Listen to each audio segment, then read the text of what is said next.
Again, to the gentleman from Texas, Mr. Weber.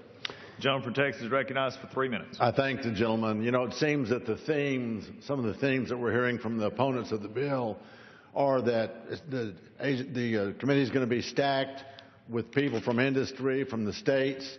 It's as if the people from industry can't be trusted, the people from states can't be trusted.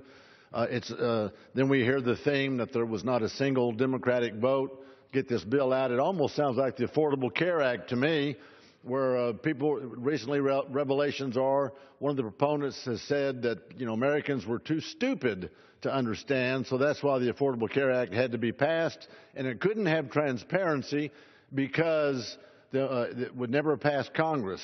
Well, Mr. Speaker, I rise today in strong support of H.R. 1422. The Science Advisory Board, called the SOB, I guess we would say this is a sad sob story, was established by Congress to review the science behind EPA's decisions and to advise Congress and the EPA on science and technical matters. Unfortunately, the SAB is no longer functioning as designed without the impartiality and expertise needed to be an effective arbiter of EPA's use of science and its regulations. Why no transparency, Mr. Speaker? That's what we've got to ask. The American public deserves transparency. This is taxpayer dollars we're talking about.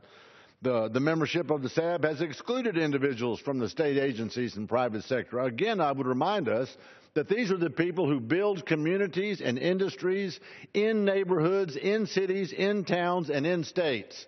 Can you say 10th Amendment? States have all the rights reserved. They are the building block. Communities, citizens, industry is the building block of this country. This is a country that has a government, not a government that has a country. So as the EPA continues its regulatory assault on America's economy, it is critically important that Congress act to improve the quality of EPA's use of science in its decisions.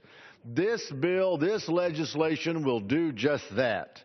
It will improve the quality of SAB's membership. It will increase public participation in its scientific reviews. It will allow for dissenting opinions among its members and limit the SAB's activities to questions of science, not policy.